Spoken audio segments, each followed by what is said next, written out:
1974년 박정희 시대 유신체제를 반대하는 학생운동 민청학년 사건이 터졌다. 많은 젊은이들이 무기징역과 사형을 선고받았다. 사형을 선고받은 민청학년 의장 이철. 그는 누구인가? 70년대 민주화운동의 거목이다. 사형 사면받고 국회에 입성해 3선을 지냈다. 90년대 노무현, 유인태, 김원기 등과 활발한 정치활동을 하다가 2002년 대선에서 정몽준을 도왔다. 민주화 투사가 재벌이랑 왜? 어쨌든 17대 총선 낙선 후 코레일 사장 됐으나 비정규직 원성을 샀다.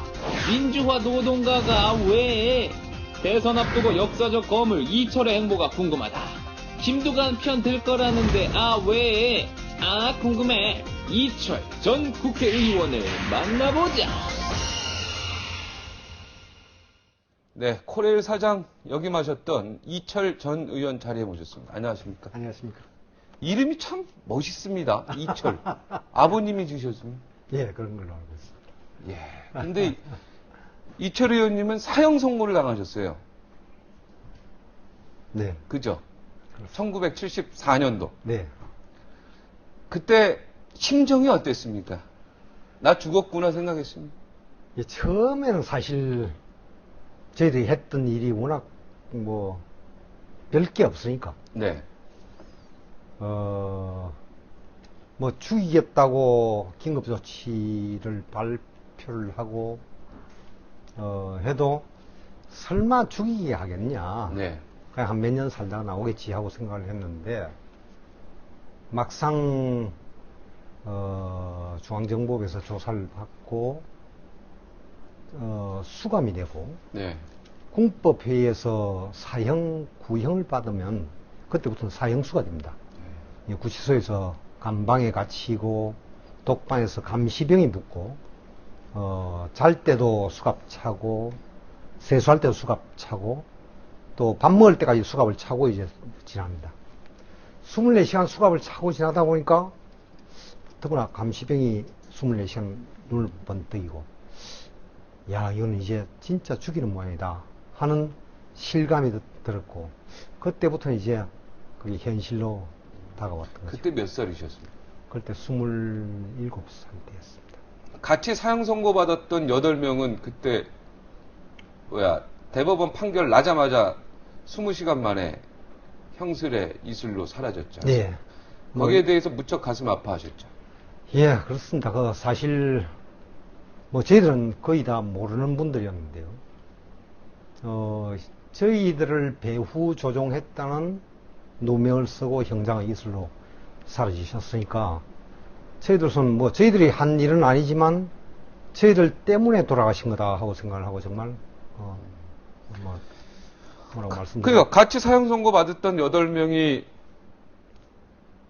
이제 진짜 집행이 되는 거 보면서 이야기를 들었을 거 아닙니까? 네. 야, 나도 이제 끝났다. 이런 생각을 했습니까? 아니면 나 조만간에 사면 당할 거야. 이런 확신이 있었습니까? 저희들 사실은 재판 도중에 2심에서 무기징역으로 감형이 되었습니다. 네. 근데 소위 인혁당이라고 하는 그분들은 계속 재판 과정에서 사형, 대법원까지 사형 선고를 받고. 우리 의원님은 무기징역으로 다운이 됐군요. 네. 1심에서 사형 선고가. 예. 야, 그럼 1심에서 2심 때까지 기다리는 그 기간이 아주 고통스럽겠습니다. 네, 군법회의고에서 기간은 짧았습니다만, 그러나 그때는 이제는 죽는구나 하는 생각을 가졌었죠. 네. 지금 종북 주사파 막 논란이 있지 않습니까? 네. 어떻습니까? 저희들은 사실은 사회를 변혁시켜야 한다는 생각은 가졌지만, 지금과 같은 그런 방식은 정말 상상하기 어려운 일이었습니다. 네. 사회 체제가 변혁한다고 해서 북한과 같은 사회를 기대하는 사람들은 아마 거의 없을 겁니다. 그러니까 지금 이야기하는 종북, 과연 북한을 최고의 이상향으로 생각하는지 저는 직접적인 이야기를 듣거나 확인한 바는 없습니다만도 일반적으로 이야기되는 알려진 바대로 북한을 최고의 이상향, 네. 이 사회가 변화되어야 될 목표 지점 그런 걸로 보는 분이 있다면 그건 저희들은 전혀 동의하기 어려운 일이라고 네. 생각합니다. 그럼 이석기 의원이나 김재현 의원 지금 국회에서 네. 등원하면 안 된다. 네. 그래서 이분들을 어떻게 지금 물론 진보당 자체 내에서도요 이미 탈당시키고 그랬는데 우리 의원님 생각은 국회의원 등원 부분에 대해서는 어떤 생각이세요? 뚜렷한 해법을 제가 말씀드리는 어려운 것 같습니다만 네, 개인적인 의견. 역시 당과 개인한테 도덕적 어떤 책임을 물어야 될 묻는 그런 방법이 가장 좋은 방법이 아닐까 하고 생각합니다. 일단 법적 절차에 따라 그분들은 등원을 했습니다. 그 과정이 어땠든 간에 그걸 국회 심사를 통해서 그걸 하는 게 과연 최선의 방안인지 하는 건 정말 좋은 방안, 깊이 생각하고 최선의 방안을 찾아서 우리가 적정한 방법을 찾아야 된다고 생각합니다. 네. 지금까지 일단 그런 분들의 존재가 부각됐다는 자체도 어쩌면 하나의 진전일 수 있지 않을까 하고 그런 생각을 해볼 수 있겠죠. 네. 이번에 그 민간인 불법 사찰 하셨습니다. 이제 그 얘기를 좀 하고요. 제가 왜 이름을 물어봤냐면 이 좋은 이름을 가져가지고 2번 사신 것처럼 사셨겠다 이런 생각이 들었습니다. 그게요. 물론 그래서 사형 이슬로 형장의 이슬로 사라졌으면은 적인데 일단은 죽음의 고비를 이겨냈지 않습니까? 그래서 죄송한 얘기지만 오래 사실 것 같습니다. 건강하시죠? 예. 예. 왜냐면 옛날 말로 이렇게 죽을 고비를 넘기면 오래 사신다 이런 얘기가 있죠. 총리실의 그 민간 사찰 불법 그 민간 사찰에 뭐 집중적으로 이렇게 사찰당한 내용이 나오고 있는데요. 혹시 이 사실 알고 계십니까? 예, 언론 보도를 통해서 봤습니다. 저는 사실은 정치 현장에서 좀 멀리 떨어져서 관망하는 입장이었기 때문에 저를 사찰하리라 하는 건 꿈에도 생각을 하지를 못했습니다. 근데 유감스럽습니다만 이 정권의 본질, 속성이 저는 선하다고 생각하지는 않았으니까 지나고 보니까 그럴만도 하다. 워낙 죄가 많으면 조용히 있는 사람까지 그렇게 무서워하고 뒤를 캐고 도청을 하고 할까 하는 참 안타까운 마음을 금할 수가 워낙 죄가 많으면 아무런 힘없는 사람도 이렇게 도청을 할까 두려워하고 그러니까 이 정부가 워낙 죄가 많다는 얘기네요. 그렇습니다. 저는 제가 볼 때는 지금까지 밝혀진 문제 또는 앞으로 지금까지는 밝혀지지 않았지만 앞으로 밝혀질 문제까지 합하면 아마 이 정권의 요직에 있는 분들 고위층들은 대단한 대가를 치르게 될 것이다. 내년부터 대통령 선거 끝난 내년부터는 대단한 대가를 치르게 될 것이라고 짐작을 합니다만은 그분들은 아마 그렇게 생각하겠죠. 정권 재창출하면 다음 정권이 우리 당 소속의 다음 정권이 우리의 보호막이 될 거 아니냐. 저는 전혀 반대를 생각합니다. 천만의 말씀입니다. 아마 지금 새누리당 소속의 어떤 분이 대통령에 당선되고 정권이 재창출된다면 그분들은 정치 보복한다는 부담이 전혀 없습니다. 그러기 때문에 오히려 여론이 들끓고 문제가 부각되면 그 대통령이 할 이야기는 법대로 처리하자. 그런데 이 도청이나 불법 사찰 이 부분은 DJ 정부 때도 DJ 정부 때도 도청 사건이 있었고요. 노무현 정부 때도 이 불법 사찰도 계속 이어진 거다. 이번 사찰 내용권에 보면 노무현 정부 때 했던 것도 많이 나왔다. 이렇게 제가 기사에서 봤는데. 정부나 여당 쪽에서는 아마 그렇게 주장을 하는 것 같습니다만도 제가 아는 범위 내에서는 저런 식으로 정치적 어떤 목적으로 용병같이 공무원들을 동원해서 국무총리실 산하에 그런 감시 도청 미행을 담당하는 그런 부서를 만들고 그런 보고를 청와대에서 직접 받았다 하는 것은 저는 DJ 정부 때나 노무현 정부 때 그게 있으라고 저는 상상을 못합니다. 사실 저희 입장에서 그렇게 주장을 하는 게 조금 어떻게 보일지는 모르겠습니다만 그런 부도덕한 일을 벌였다면 저는 DJ 정권이나 노무현 참여정부도 마땅히 비판을 받아야 한다. 라고 네. 생각합니다. 불법 사찰을 그 대상자가 워낙 많아가지고요. 거기에 이름이 안 낀 사람도 서운해하는 사람도 많더라고요.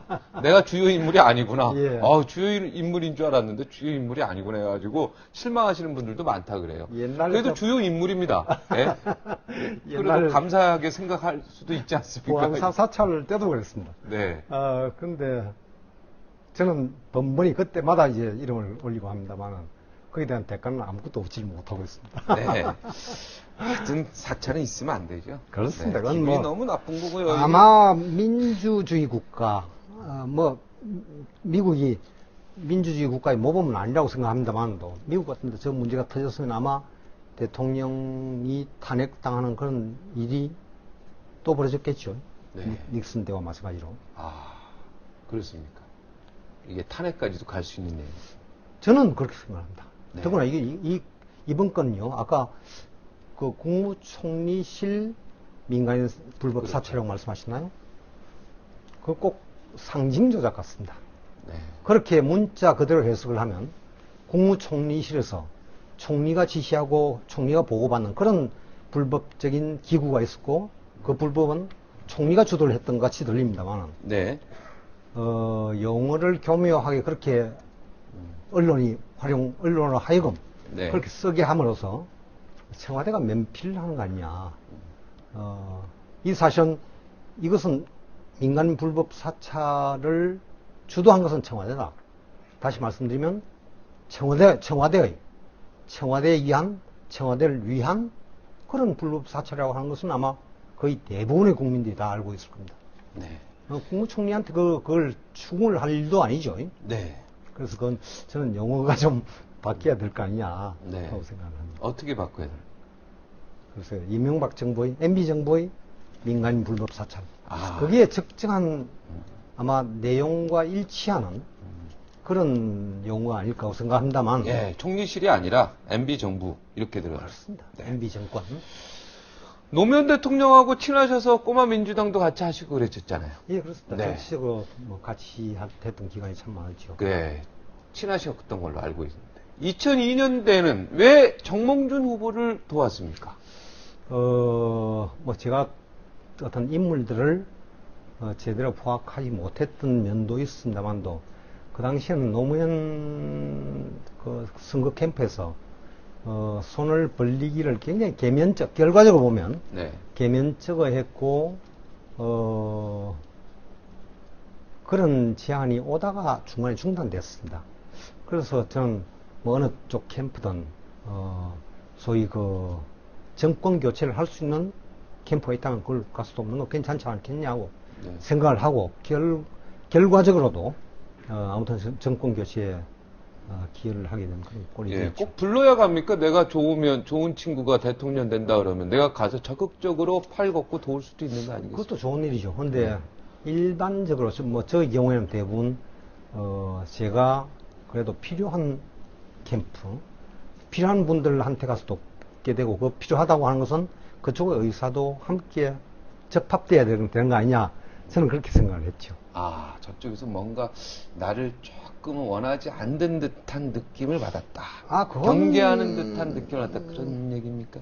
경계 뭐 조금 하여튼 좀 하여튼 네, 여기서 정리하고요. 이철이라는 이름하고 민주화 투쟁 사형 선고받은 네, 민주화 어떻게 보면은 운동에 적극적으로 앞장섰던 네, 투사 이런 느낌하고 정몽준이라는 어떻게 보면 재벌의 아들 그 당시에는요. 정몽준 의원 뭔가가 좀 매치가 안 되는 부분이 있었는데 정몽준 의원이 뭐가 그렇게 대통령감이라고 생각하셨습니까? 어떤 부분이? 사실 그 13대 때 네. 거의 유의한 무소속 의원이었습니다. 네. 저는 12대 때 등원을 해서 양김 후보 단일화를 열심히 했고 후보 단일화를 하지 않으면 후보 단일화가 되지 않으면 어느 캠프에도 가지 않겠다고 했고 양김이 분열해서 정당이 갈라졌을 때 어디에도 쓸 데가 없습니다. 그래서 뭐 친야 무소속이랄까요?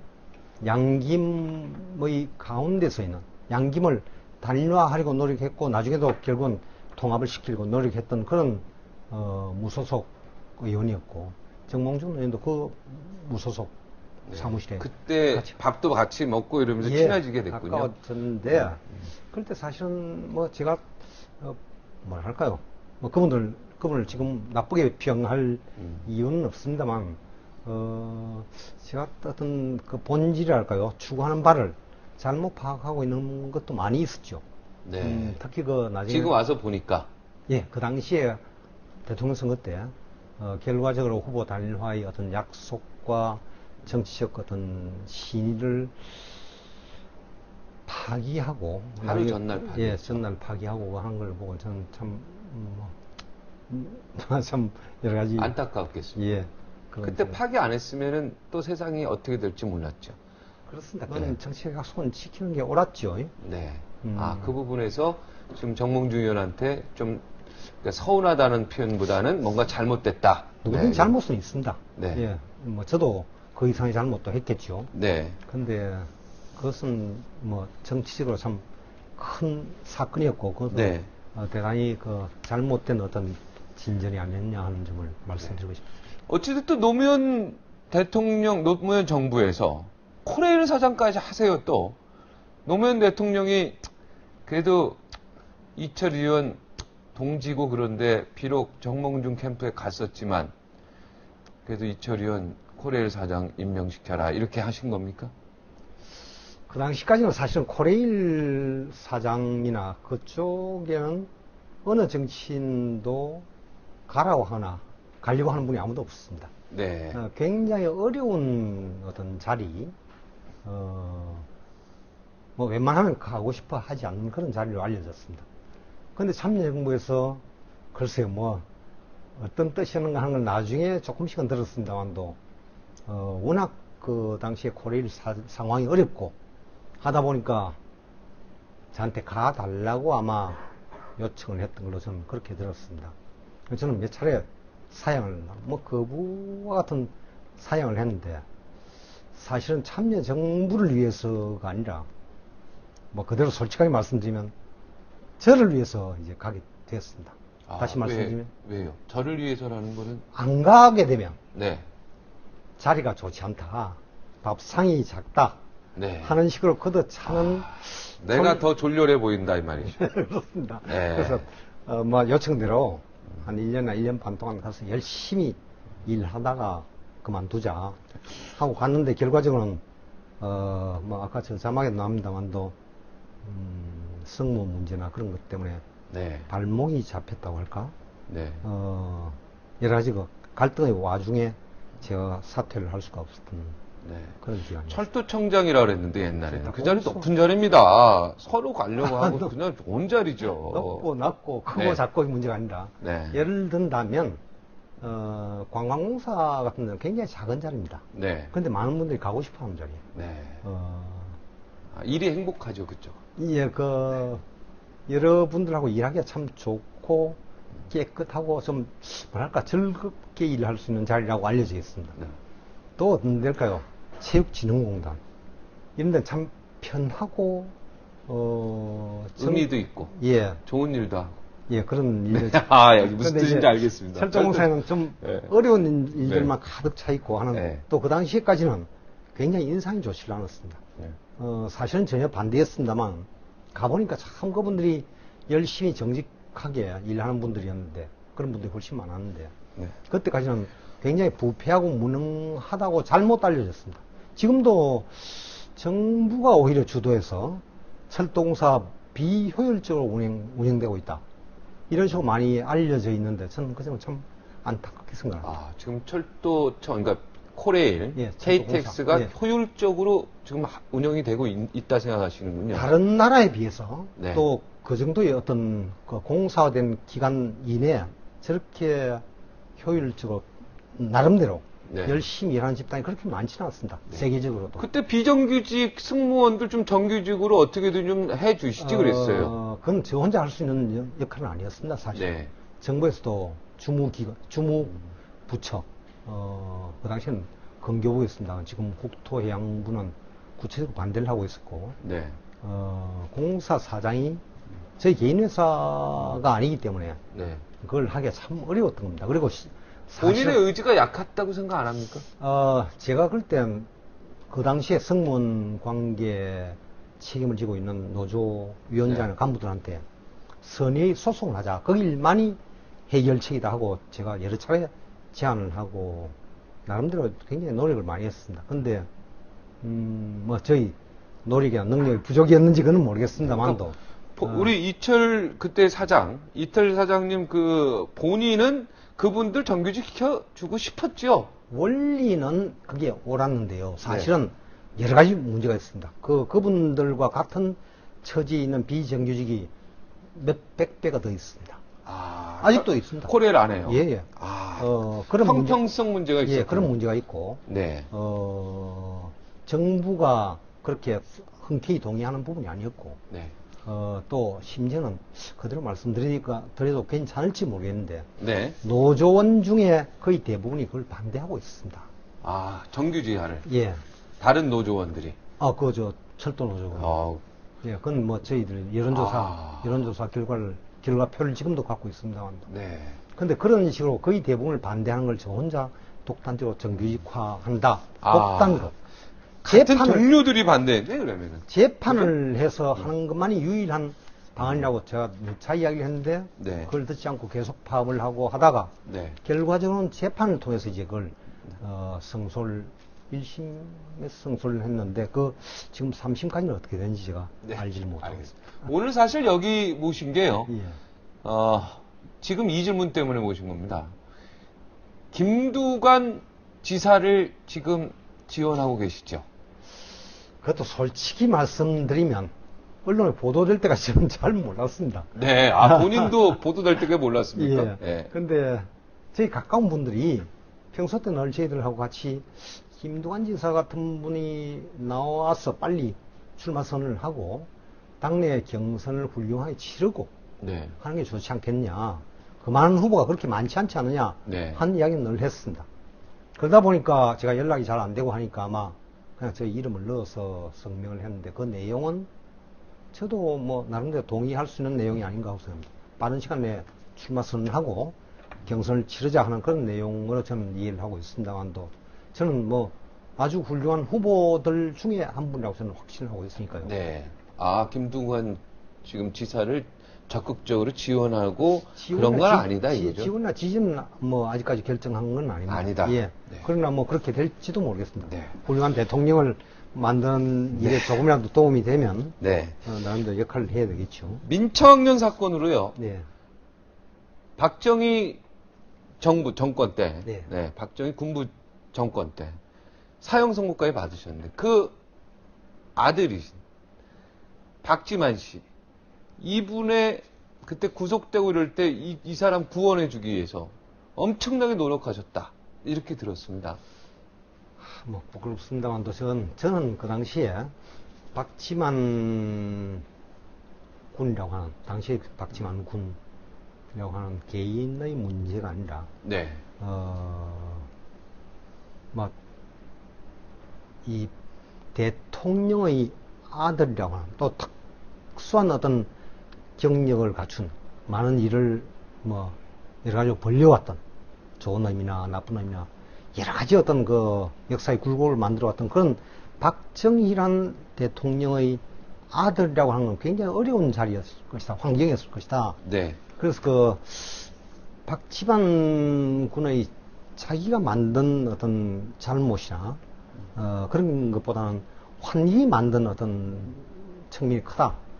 그런 환경에서 하는 걸 우리가 사회가 보호해야 될 거 아니냐. 저는 그렇게 생각을 했습니다. 그런 의미에서 저는 구명이랄까, 지원 활동을 좀 했습니다. 하여튼 좀 감동적인 스토리죠.